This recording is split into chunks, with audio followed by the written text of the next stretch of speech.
اصل مسئلہ جو ہے میرے نزدیک دین کی 3 بنیادی اصطلاحات کی وضاحت ہے، اور اس میں بھی اصل جو ہے اہمیت وہ صرف اسلام اور ایمان کے درمیان فرق۔ اس کی وجہ کیا ہے؟ آپ کو یاد ہوگا جو سب سے پہلا ہم نے مضمون پڑھا تھا دعوت رجوع القرآن والی کتاب سے، کہ ایمان اور اسلام ان دونوں کے مابین فرق کیا ہے۔ اسلام کی بنیاد پر ایک معاشرہ قائم ہوتا ہے، دنیا کا سارا نظام اسلام پر ہے، ایمان پر نہیں ہے، اس لیے کہ ایمان ایک مخفی حقیقت ہے، یہ کسی کے دل میں ہے یا نہیں ہے یہ ہم دنیا میں فیصلہ نہیں کر سکتے۔ حضور کر سکتے تھے، اس لیے کہ حضور کو علم جو ہے وہ وحی کے ذریعے سے حاصل ہوتا تھا۔ کوئی شخص منافق ہے یا مومن ہے، حضور کو اس کے بارے میں کہنے کا اختیار حاصل تھا۔ ویسے بھی یہ کہ ایک تو آپ کو وحی کے ذریعے سے علم حاصل ہوتا تھا، دوسرے یہ کہ جو آپ کو اللہ نے بصیرت دی تھی، اس لیے کہ آپ نے تو فرمایا ہے کہ میں اپنی پشت پر بھی سے بھی دیکھتا ہوں، یہ آپ کے اپنے الفاظ ہیں۔ تو جو خواص ہیں نبوت کے ہم ان کو عام آدمیوں کے اوپر قیاس نہیں کر سکتے، لہذا ان کا معاملہ تو نوعیت کے اعتبار سے مختلف ہوا۔ لیکن یہ کہ بہرحال دنیا میں کسی اور شخص کو یہ فیصلہ کرنے کا حق حاصل نہیں ہے کہ کوئی شخص مومن ہے یا نہیں ہے۔ سارا فیصلہ ہوگا اس کا کہ مسلم ہے یا نہیں، مسلمان ہے یا نہیں۔ مسلمان اگر ہے تو پھر در حقیقت اسے مسلمان معاشرے کے اندر تمام حقوق حاصل ہیں جو مسلمان کے ہیں، چاہے وہ فاسق ہو، فاجر ہو، چاہے متقی ہو، تہجد گزار ہو، چاہے وہ 5 وقتہ نماز بھی ٹھیک طور سے نہ پڑھتا ہو، کوئی فرق واقع نہیں ہوتا، وہ مسلمان معاشرے کا ایک فرد ہوگا، اسلامی ریاست کا ایک شہری ہوگا، اس کے حقوق برابر ہیں۔ لیکن یہ کہ ایمان بالکل دوسری شے ہے۔ ایمان قلبی یقین کا نام ہے، اور ایمان پر فیصلے ہوں گے قیامت کے دن۔ وہاں یہ نہیں دیکھا جائے گا کہ دنیا میں یہ شخص جو ہے اسلامی ریاست کا شہری سمجھا جاتا تھا یا نہیں سمجھا جاتا تھا، یہ مسلمانوں کا کوئی بہت بڑا قائد تھا، بڑا لیڈر تھا، بہت بڑا جو ہے پیشوا تھا، مرشد تھا، کیا تھا، کچھ بھی ہوا کرے، وہاں تو سارے فیصلے ہوں گے ایمان پر، کہ اگر دل میں ایمان ہے تو معاملہ علیحدہ ہے، دل میں ایمان نہیں ہے تو چاہے تقویٰ کا کتنا ہی لبادہ اوڑھ رکھا ہو، چاہے دینداری کے کتنے ہی اپنے اوپر جو ہے وہ لباس اس نے کسی شخص نے جو ہے وہ اوڑھ لیے ہو، لیکن یہ کہ بہرحال اللہ تعالیٰ کے ہاں فیصلے قیامت کے دن ایمان کی بنیاد پر، دنیا میں تمام تر فیصلہ اسلام کی بنیاد پر۔ اور یہ اصل میں بہت ہی فنڈامنٹل بات ہے۔ حقیقت ایمان کے موضوع پر میرے 5 روز کے یہاں محاضرات ہوئے تھے، ان کے ویڈیو آڈیو کیسٹس موجود ہیں، میں نے اس میں تفصیل سے بیان کیا کہ اس میں کیا کیا لوگوں سے غلطیاں ہوئی۔ سب سے پہلی غلطی جو ہوئی ہے وہ خوارج سے ہوئی کہ انہوں نے گناہ کبیرہ کی بنیاد پر تکفیر کا فیصلہ کرنا شروع کر دیا۔ کسی نے گناہ کبیرہ کا ارتکاب کیا، کافر ہو گیا، کافر ہو گیا تو مرتد ہو گیا، مرتد ہو گیا واجب القتل ہے، مباح الدم ہے، اب اس کا خون جو ہے حلال ہے، خون بہا دینا جائز ہے، اس کا مال جو ہے وہ مال غنیمت کے طور پر آپ اس کو حاصل کر سکتے ہیں۔ یہ ساری چیزیں جو ہیں وہ ایک کڑی دوسری کڑی سے جڑتی چلی جائے گی جب آپ نے گناہ کبیرہ کے مرتکب کو کافر کر دیا۔ دیکھیے یہی وجہ ہے کہ اسی موضوع پر امام ابو حنیفہ رحمۃ اللہ علیہ، جو ویسے تو ائمہ 4 میں سے میں بھی انہیں امام اعظم مانتا ہوں، کوئی شک نہیں، قانون کا جس قدر گہرا فہم اللہ نے انہیں دیا تھا، یہ اللہ کی دین ہوتی ہے، جس کو جو شے دے دے اللہ تعالیٰ کی طرف سے عطا ہے، اس کی لاجک، قانون، اس کی جو ہے گہرائی، وہ حضرت امام ابو حنیفہ رحمۃ اللہ علیہ پر اللہ کا خصوصی فضل ہے۔ ان کی کوئی کتاب فقہ پر نہیں ہے۔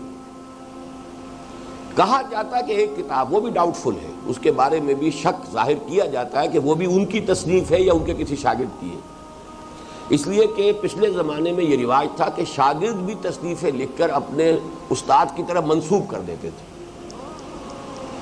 قاضی ثناء اللہ پانی پتی رحمۃ اللہ علیہ تفسیر لکھ رہے ہیں، تفسیر کا نام تفسیر مظہری ہے، اور مرزا مظہر جانے جانا رحمۃ اللہ علیہ شہید جو ہے وہ ان کے استاد بھی تھے اور ان کے پیر اور مرشد بھی تھے۔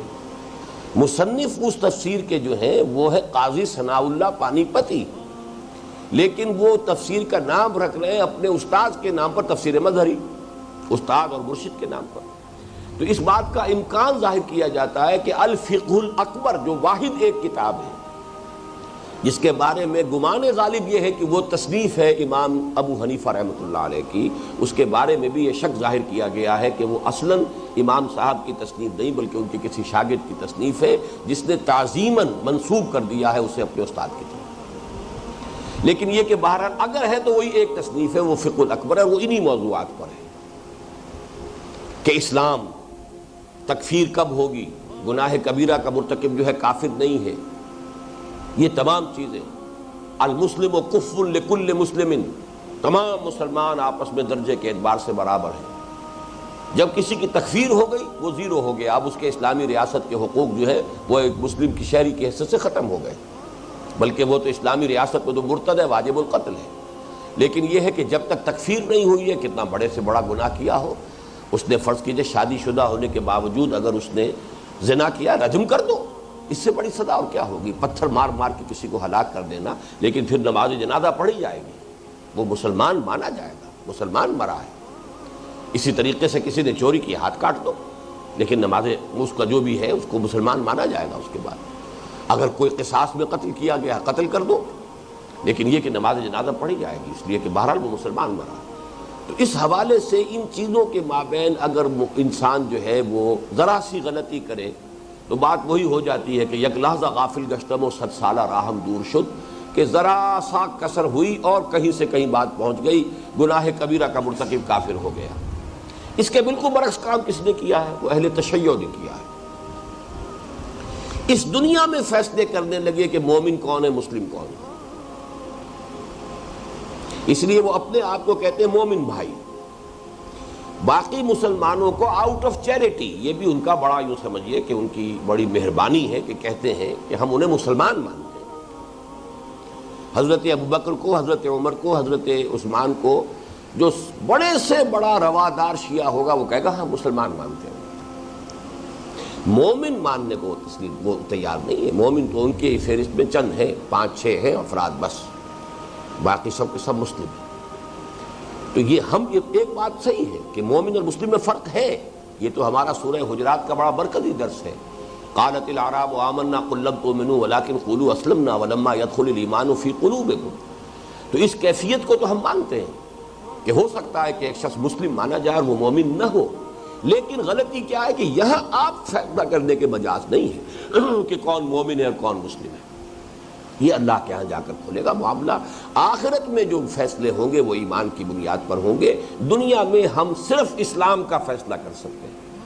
یہ شخص کافر تھا، ہندو تھا، عیسائی تھا، فلاں تھا، اب مسلمان ہو گیا، اب مسلمان ہے، یا یہ شخص مسلمان تھا اپنے اس قول کی وجہ سے یا فعل کی وجہ سے، یا اس نے جو بھی خود جو ہے اعلانیہ اپنا مذہب تبدیل کیا، وہ کافر ہو گیا۔ یہ جو فیصلہ ہوگا تو اس کا فیصلہ تو ہم کر سکتے ہیں کہ یہ غیر مسلم ہو گیا۔ مسلم اور غیر مسلم کا فیصلہ دنیا میں ہوگا، لیکن مسلمان جو ہے آیا وہ مومن ہے، آیا وہ منافق ہے، اور ایک تیسری شکل کیا ہے یاد ہے یا نہیں؟ Zero level. اس لیے کہ اس کو ہمارے عام علماء نہیں مانتے، لیکن میں اس آیت سے استنباط کر کے یہ ثابت کرتا ہوں کہ ایک زیرو لیول بھی ہو سکتا ہے کہ دل میں خلا ہے، نہ ایمان نہ نفاق، اور در حقیقت آج کے مسلمانوں کی عظیم اکثریت اسی کیٹیگری میں ہے، منافق نہیں ہے لیکن مومن بھی نہیں ہے۔ مومن اگر ہوں تو دنیا میں سربلند ہو، انتم الاعلون ان کنتم مومنین، سربلند تو ہم ہیں نہیں، مومن ہم نہیں ہو سکتے، لیکن منافق بھی نہیں، بیچ کی ایک کیٹیگری ہے اس وقت۔ اور اس آیت سے میں نے اسی لیے ثابت کیا قالت الاعراب آمنا قل لم تؤمنوا ولكن قولوا اسلمنا ولما يدخل الايمان في قلوبكم۔ ایمان کی نفی تو نہایت مؤکد انداز میں کر دی گئی۔ لم تؤمنوا اس میں بھی تاکید کا رنگ ہے، ما آمنتم کی بجائے لم تؤمنوا کہنے کے اندر یہ زیادہ زور ہے۔ نمبر 2 اس کے بعد فرمایا ولما يدخل الايمان في قلوبكم، تمہارے دلوں میں ابھی تک ایمان داخل نہیں ہوا، لیکن اس کے ساتھ ہی فرمایا وَإِن تُطِيعُوا اللَّهَ وَرَسُولَهُ لَا يَلِدْكُم مِّنْ أَعْمَالِكُمْ شَيْئًا، اگر تم اللہ اور اس کے رسول کی اطاعت کرتے رہو گے تو تمہارے اعمال میں کوئی کمی نہیں کرے گا، اجر و ثواب میں۔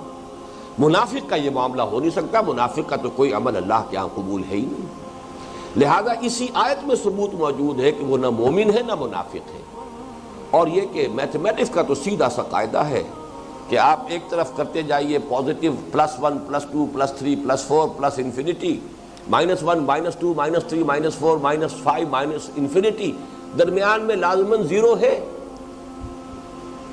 لہذا یہ تیسری حالت. لیکن ہم دنیا میں کسی شخص کے بارے میں تعین کے ساتھ فیصلہ نہیں کر سکتے. یہ جملہ بھی جو میں نے کہہ دیا ہے جنرلائز جملہ تو میں کہہ سکتا ہوں کہ آج مسلمانوں کی عظیم اکثریت اس 3rd کیٹیگری میں ہے. پرٹیکولر پرسن کو کسی کو میں نہیں کہہ سکتا، کسی شخص کو میں یہ نہیں کہہ سکتا کہ یہ منافق ہے یا مومن ہے، اللہ عالم. تو اس موضوع پر در حقیقت یہ حدیث کہ ریاست کا سارا معاملہ، معاشرے کی ساری بنیاد اسلام پر ہوگی، اس میں ایمان زیر بحث آئے گا ہی نہیں. جبکہ اصل شے ایمان ہے. قیامت جب اصل زندگی آخرت کی زندگی ہے وہاں فیصلہ ہوگا ایمان کی بنیاد پر، تو اصل اہمیت تو اس کی ہے. لیکن دنیا میں جو تمہاری لیمیٹیشنز ہیں اس کی بنیاد پر تمہیں سارا معاملہ اسلام کی بنیاد پر کرنا ہے. اب دیکھیے یہاں سب سے پہلا سوال کیا ہے؟ فقال، حضرت جبرائیل نے کہا، یا محمد، اے محمد صلی اللہ علیہ وسلم، اخبرنی عن الاسلام، مجھے باخبر کیجئے، مجھے بتائیے اسلام کے بارے میں. فقال رسول اللہ صلی اللہ علیہ وسلم، تو فرمایا اللہ کے رسول صلی اللہ علیہ وسلم نے، الاسلام ان تشہد. اب یہاں نوٹ کر لیں، تومنا کا لفظ نہیں آیا یہاں. اسلام یہ کہ تو گواہی دے، ان تشہد ان لا الہ الا اللہ وان محمدا عبدہ ورسولہ، وتقیم الصلاۃ وتؤتی الزکاۃ وتصوم رمضان وتحج البیت ان استطعت الیہ سبیلا. اسلام یہ ہے کہ تو گواہی دے کہ اللہ کے سوا کوئی معبود نہیں، اور یہ کہ محمد اس کے بندے صلی اللہ علیہ وسلم اور رسول ہیں، اور تو قائم رکھے نماز کو اور ادا کرتا رہے زکوٰۃ، اور روزے رکھے رمضان کے، اور حج کرے اللہ کے گھر کا، بیت اللہ کا، اگر تجھے استطاعت حاصل ہو اس کے سفر کی، اس کے راستے کی، اس کے اخراجات، اس کے تمام. اسی استطاعت میں صحت بھی آ جائے گی.